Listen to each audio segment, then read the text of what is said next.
Halo Smart Traders, balik lagi dengan kami dari PT Phillip Futures. Nah, kami hari ini ingin membahas weekly outlook untuk tanggal 13 sampai 17 April ya Pak Yanto ya. Oke, Untuk fokusnya itu, cukup sepi ya bandingin minggu lalu ya. Minggu lalu kayaknya padat gitu, rame.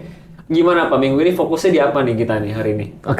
kalau minggu kemarin itu padat kayak antrian pada kapal tanker itu ya kan yang macet tuh lampu tersendat merah ya. Yes, betul. Sekarang mungkin ada negosiasi, mungkin ada beberapa kapal tanker sama juga kayak berita ini mulai terbuka lah dari yang minggu kemarin istilah kasarnya untuk arah ya. Berarti ini hanya untuk pengisaan walaupun sepi. Justru kadang-kadang itu berita sepi justru menjadi trigger daripada pergerakan harga secara marketnya seperti itu. Oke. Kadang-kadang ya. Nah, kalau kita lihat di minggu ini itu ada data PPI, ada data yang high impact sekali ya dari Amerika Serikat. Lalu juga ada rilis data nantinya unemployment claim paling seperti itu. Nah, sementara kalau dari bangsa lainnya seperti Eropa dan Australia itu ada beberapa data juga yang perlu diperhatikan oleh sobat trader sekalian. Tapi tidak semuanya itu high impact ya Pak ya. Yang high Iya. impact itu cukup tergolong sedikit banget nih. Ya, Betul. 5 ya, sorry. 5. Ya, betul. Kalau dari Amerika Serikat itu hanya PPI saja. Terus dari Australia itu ada data tingkat pengangguran. Sama dari Inggris, produk domestik brutonya ya, GDP, seperti itu. Nah, kalau secara keseluruhan ini kan hanya di Selasa, Rabu, sama Kamis, ya kan? 3 hari aja ya. Ini Betul. yang penting nih. Makanya pada hari Senin kemarin, seperti itu, itu kan pergerakannya ibaratnya lebih cenderung sideways ya. Yes. Jadi range-nya itu tidak terlalu lebar walaupun ada gap ya, wajar. Kenapa sering-sering terjadi gap itu? Karena biasanya itu Sabtu Minggu itu ada kejadian yang unik. Entah apalah apa Nanti yang kita akan dibuat. bahas ya. Yes, Tapi gitu dari kan. bahas kita ekonomi kalender ini, nanti kita akan bahas kenapa sih ada gap yang gede di opening minggu ini kemarin. Ya, betul. Oke, nah kayaknya kalau aku pribadi ngeliatnya kayaknya yang paling penting di minggu ini tuh PPI, bener Pak? Ya, betul. Kenapa tuh? Kenapa PPI? Kenapa nggak unemployment? Kenapa nggak yang kenapa nggak yang core PPI? Kenapa yang biasa orang fokus tuh lebih ke PPI-nya? Oke, satu, kenapa cenderung sama kayak CPI ya, PPI ini ya. Kenapa bukan core-nya, intinya? Karena itu tidak mengeksplor secara keseluruhan materialnya, kurang lebih seperti itu kan. Nah, karena itu hanya inti, sedangkan pasar itu atau media yang tersedia itu kan mempengaruhi segala sesuatunya. Makanya lebih condongnya itu ke PPI daripada ke core-nya, intinya. Yang tidak termasuk energi dan makanan, kurang lebih seperti itu kan. Begitu juga dengan data CPI. Nah, kalau termasuk itu kan PPI-nya. Termasuk energi, bahan makanan, kurang lebih seperti itu. Nah, ini yang akan mempengaruhi efeknya terhadap ekonomi secara keseluruhan. Seperti itu. Makanya orang pasti melihat data lebih ke PPI-nya daripada core-nya intinya. Nah, kalau kita lihat sendiri, ini pada hari ini, Selasa, 14 April, Yes. itu untuk core PPI-nya itu previous-nya dari 0,5% menjadi 0,4%. Turun ya? Ada penurunan, tapi kalau untuk PPI-nya sendiri justru ada kenaikan ya dari 0,7% menjadi 1,1%. Lumayan ya Pak, artinya 0,4% tuh lumayan lompatan yang lumayan cukup oke ya, lumayan tinggi tuh. Oke, kalau dari 0,5 periode sebelumnya ke 0,4% ada penurunan berarti 0,1% biasanya standar lah ya. Standar. 0,1% ini. Tapi kalau untuk PPI-nya ini nih ada lonjakan sebesar 0,4% yang tadi Bro Peter sampaikan. Ada lonjakan 0,4% memang cukup lumayan nih. Artinya ketika tingkat inflasi berdasarkan harga produsen ini mengalami kenaikan, tentunya adalah baik buat mata uang dolar seperti itu karena yang diriliskan dari Amerika Serikat nih. Jadi ada dua kemungkinan. Jika misalkan data pada hari ini tanggal 14 untuk PPI-nya sesuai dengan apa yang diperkirakan atau sesuai dengan forecast-nya, tentu dolar akan mengalami pelemahan jika sesuai. Tapi misalkan datanya lebih besar daripada forecast-nya atau perkiraan, tentu dolar akan mengalami kenaikan atau mengalami penguatan. Nah, kemungkinan besarnya kalau menurut saya melihat seminggu sampai sebulan ke belakang ini mulai berdampak, ya kan? Kalau kita lihat itu geopolitik itu kapan sih? Kurang lebih 3 mingguan ya? Apa sudah ada sebulan? Geopolitik maksudnya ini lagi berbicara tentang yang Timur Tengah. kan ya, Timur Yes, Tengah ya. betul lah. Kayaknya sudah sekitar hampir sebulan atau sebulan tuh udah ada, Pak. Nah, Sudah ada. tentunya karena sudah sebulan, ini kan perhitungannya setiap rutin per bulan nih, Bro Peter. Nah, kita harus melihat sisi itu. Berarti misalkan sudah sebulanan, apakah bisa berdampak terhadap data PPI ini? Tentunya bisa berdampak. Karena apa? Karena tentunya tadi yang hambatan dari sektor energinya ya kan, berarti tentunya harga produksinya ini akan semakin naik. Jadi kemungkinan besarnya justru memang untuk PPI ini akan mengalami kenaikan melebihi dari forecast-nya. Nah, berdasarkan data pada saat itu rilis, tentunya dolar akan mengalami penguatan. Nah, tapi secara sentimen nantinya justru akan berbeda arahnya. Kenapa tuh, Pak? Kok bisa kayak gitu? Kalau tingkat inflasi misalkan kondisinya dalam keadaan normal nih, ya kan? Tentu ketika mengalami kenaikan bagus. Tapi ketika kondisi tidak normal, tentu ketika inflasinya itu mengalami kenaikan, justru bisa melemahkan mata uangnya. Karena kenapa? Kalau di satu sisi, ketika inflasi ini mengalami kenaikan, pasti ada dampak lainnya. Satu, misalkan dari sisi belanja konsumennya, harga produksi lebih mahal, ya kan? Tentu orang untuk spending lebih berkurang dong. Pasti. Harga-harga produk pada naik nih. Makin mahal nih. Iya kan? Beli kurang. Pasti. Nah, itu kan akan mempengaruhi dari sisi itunya. Lalu juga ketika sebuah perusahaan ini untuk berekspansi, ya kan? Harga barang mentahnya semakin mahal, ya kan? Tentu akan mengurangi kos-kos yang tadinya mereka bisa berekspansi, merekrut seorang karyawan, tentu akan semakin minim juga. Berarti dari sektor tenaga kerjanya akan berdampak seperti itu. Artinya untuk penambahan karyawan itu semakin berkurang karena mereka mengeluarkan kos lebih untuk bahan bakunya, ya kan?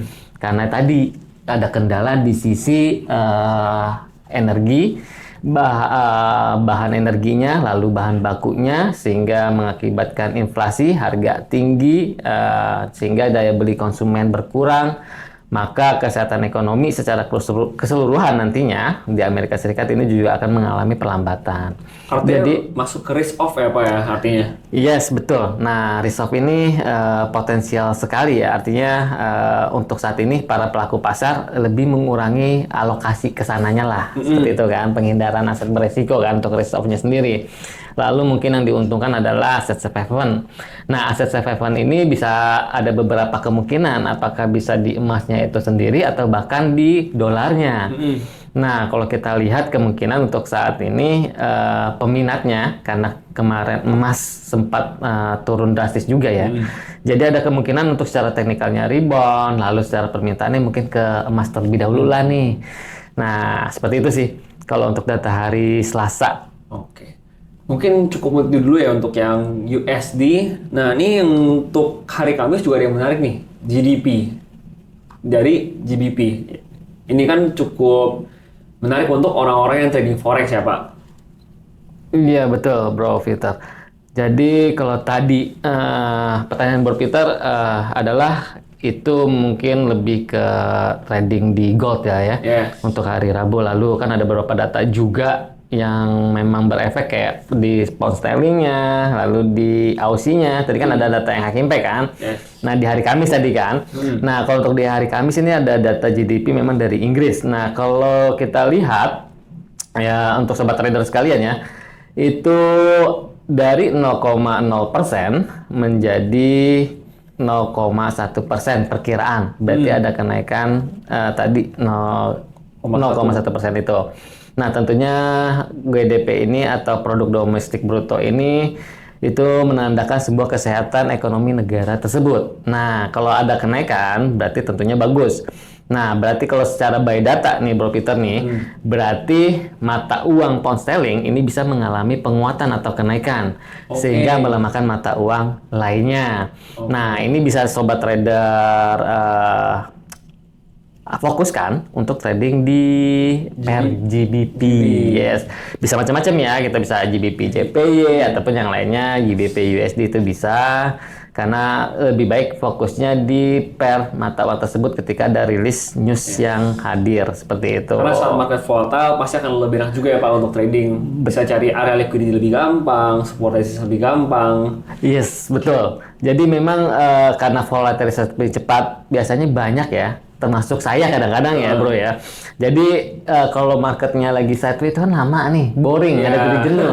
Tapi kalau ada sisi volatilitas itu kan bisa bikin adrenalin ya. Tapi tetap harus waspada juga ya. Kita segala sesuatunya maksudnya secara sentimen resikonya, lalu money manajemennya itu bagaimana, itu harus kita siapkan juga. Walaupun untuk mendapatkan peluang profitnya lebih besar gitu ya. Tapi di sisi resiko tentu pasti ada juga.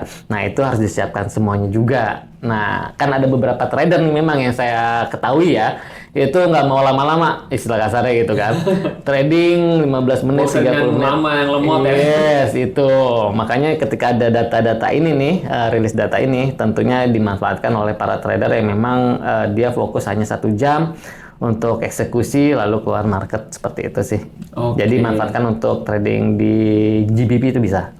Oke, nah Pak, aku penasaran nih kan seminggu kemarin ini kan lagi rame ya lagi di website, di sosial media, semua tuh lagi pembahasannya tentang perang US, Iran, Israel. Oke. Nah, menurut Pak Yanto kira-kira sudah beneran ceasefire, damai atau gimana nih Pak? Satu, kalau saya melihat dari sisi karakter ya, Trump itu tipikalnya ya. Itu agak sulit sih untuk menerima sebuah apa ya, kita ketahui lah karena ini merupakan periode keduanya bagi Trump.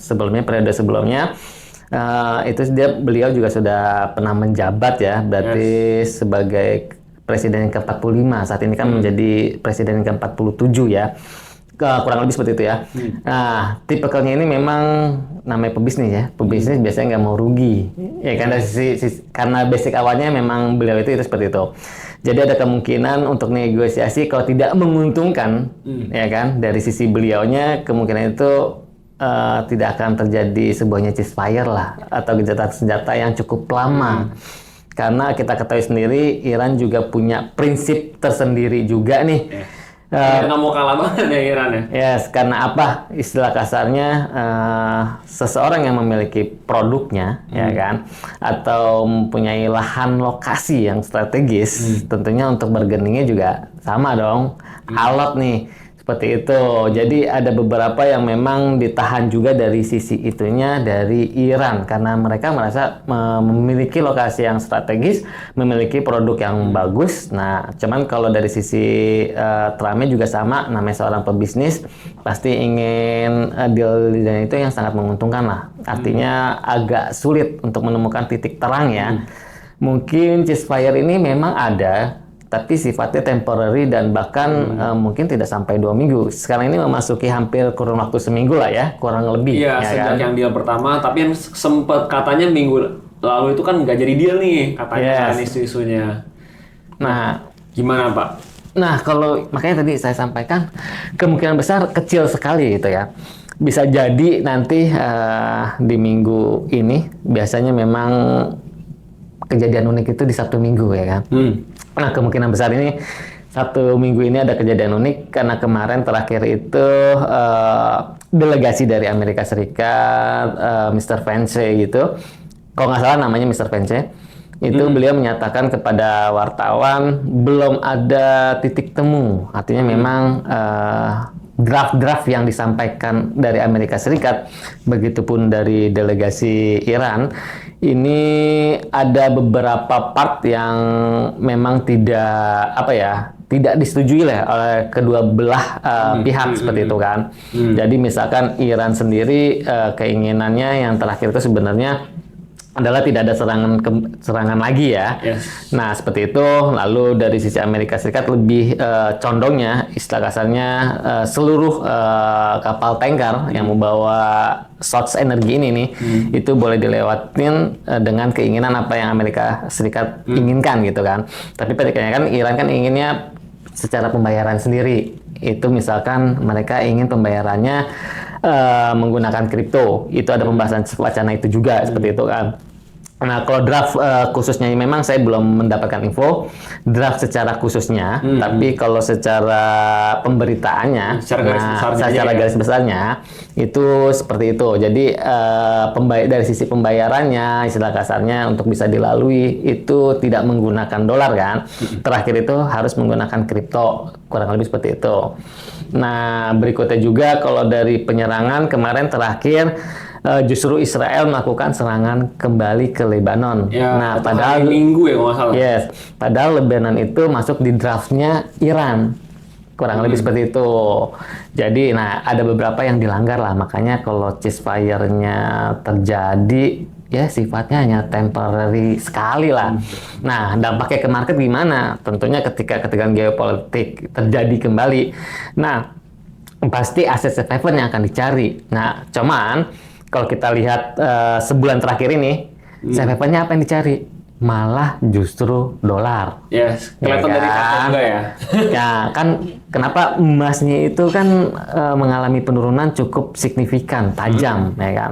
Tapi tetap orang itu akan mencari itu safe haven, hanya bukan di emas, di mata uang dolar. Kenapa di mata uang dolar? Mungkin ketika keadaan geopolitik yang terjadi saat ini, orang butuh cash untuk membeli barang, sehingga menjual investasinya terlebih dahulu. Mereka membutuhkan ya peralatan-peralatan apapun itulah ya. Entah itu bisa dari sumber makanan mereka itu sendiri, ya kan, cadangannya. Nah, itu kan butuh cash. Seperti itu sih.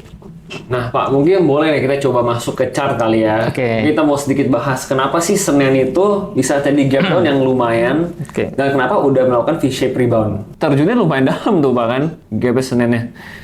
Ya, di hari Jumatnya itu closingnya itu di 47-an ya. Terus dia untuk gap down-nya itu lebih dari 500 poin, artinya dia ke 4650 lah, kurang lebih seperti itu. Nah, kita akan lihat ini pada time frame daily kemarin ya.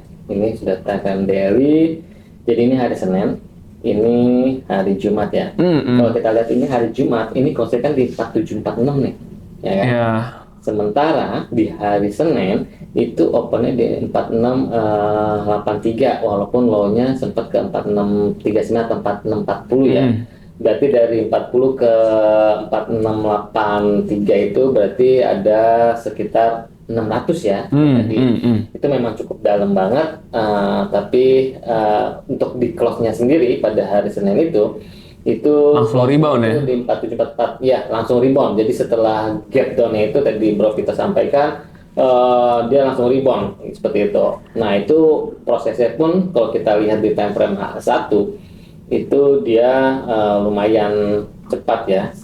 Jadi ketika dia gap down, ya kan, dia langsung rebound. Cukup tajam juga, reboundnya cukup tinggi juga seperti itu kan sampai saat ini. Nah, apakah tadi kita sampaikan ya, ceasefire ini apakah efektif, bertahan lama, temporary, lalu para pelaku pasar mencari aset apa ya kan?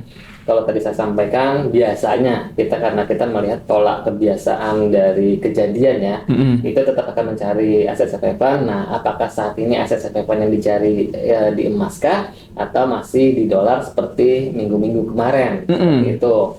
Nah, kalau kita lihat dari pergerakan saat ini, paling tidak untuk selama seminggu ke depan nanti di hari Jumat, nah berarti saya akan melihat dari sisi ini, kita hanya review sesaat ya Bro Peter ya. Jadi biar para sobat trader nanti ya kan itu mengetahui nih arahnya paling tidak itu close-nya di berapakah atau masih menuju ke area berapakah. Nah, kalau kita lihat di sini sebenarnya candle ini merupakan candle hammer di minggu. Nah, itu pernah kejadian ketika harga di level 2000 itu sampai ke 3000. ketika menemukan candle ini di weekly. Saya bisa ambil contoh itu kurang lebih 1 tahun sampai 2 tahun yang lalu ya, tidak lebih dari 2 tahun. Nah, nanti kita akan cari ya. Nah, biasanya pola candle itu di harga 2000 berarti tahun 2000. Ini ya. Yang itu, tolong nyalain mic-nya lagi tuh. Oh, Oke, dah, lanjut. Nah, tadi Bro Peter sampaikan ya, tanya ya. Dari tadi gap down itu lalu ke market. Nah, ini saya melihatnya tadi ada candle kalau di weekly itu ada candle hammer. Ini kejadiannya juga terulang kurang lebih 2 tahun yang lalu, berarti di 2024 lah ya, seperti itu kan. Ketika ada pola hammer ini lalu dia bergerak naik lebih lanjut. Nah, ini terjadi di sesi ini nih. Ini kan bentuknya hammer, walaupun candlenya merah. Karena apa kan? Karena ini. Nah, ini ada perlawanan istilah kasarnya. Dia tetap merupakan istilah kasarnya ada ekor di bawahnya itu lebih panjang daripada si bodinya. Kalau kita ambil kursor seperti ini. Nah, ini jatuhnya masuk ke hammer. Nah, ini pun ke hammer makanya dia bisa naik. Nah, setiap candle secara weekly ya, Bro Peter ya. Ada candle hammer ini potensial sekali dia untuk bergerak naik lebih lanjut, potensial sekali. Nah, begitu juga sebaliknya, misalkan ada inverted hammer di atas, dia untuk turun lebih lanjut itu sangat cenderung kuat lah, probabilitasnya itu sangat tinggi. Makanya tadi saya sampaikan di sini ini ada secara candle itu ada candle hammer seperti itu, sehingga untuk kedepannya paling tidak ini kan minggu setelah hammer, minggu ke-1-nya, kedua, ketiga ini masih ada kenaikan lebih lanjut. Paling tidak dia mencoba untuk mengambil body candle ini di angka 5.000 untuk Pas minggu banget ini. ya sama angka psikologis 5.000 ya. Yes.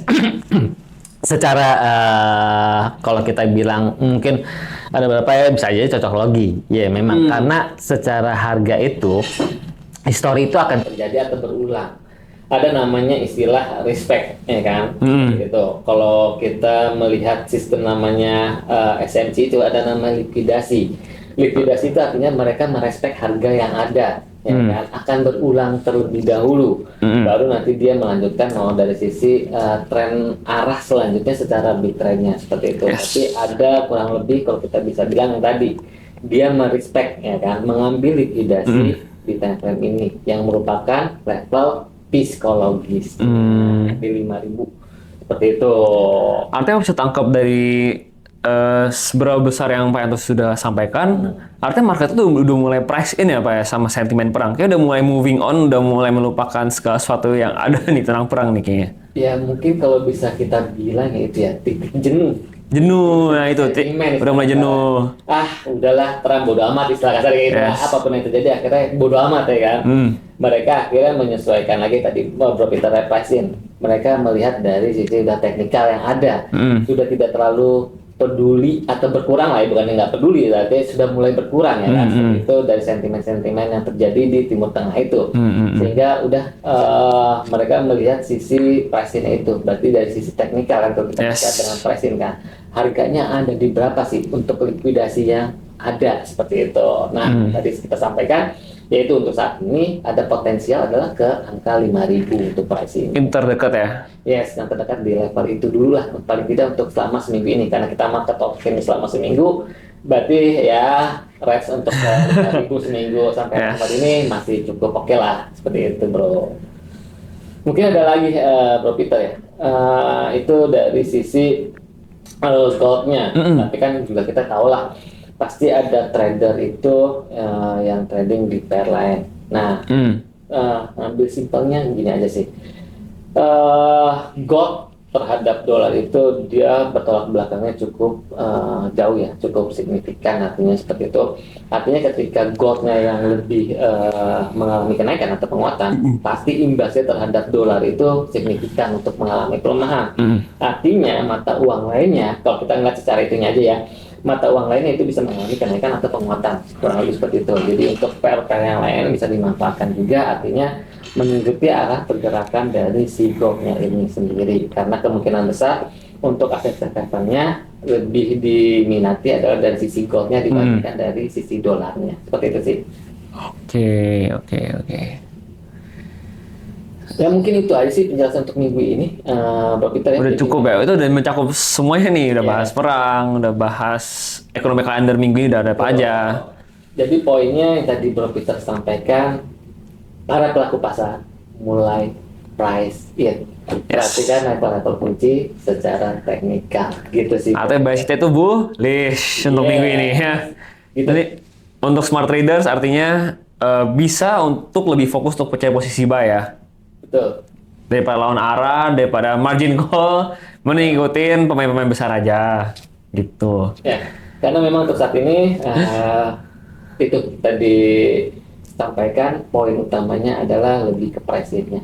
Berarti ada beberapa likuidasi yang perlu di-respect oleh institusi. Nah, arahnya adalah kecenderungan untuk mengambil likuidasi terlebih dahulu sebelum melanjutkan misalkan penurunan atau bahkan kenaikan kembali secara monthly-nya seperti itu. Karena kalau masuk secara weekly dan secara daily itu sudah ada pola bearish seperti itu kan. Tapi kalau secara monthly-nya itu masih bullish seperti itu. Tapi di minggu ini kecenderungan mengambil sisi likuidasi atau price in ke level psikologis 5.000. Oke, mungkin cukup kali ya Pak untuk market outlook dari minggu ini. Sekian teman-teman, sekian smart traders. Nantikan kami di market outlook minggu depan. Ya, sampai jumpa. Jumpa.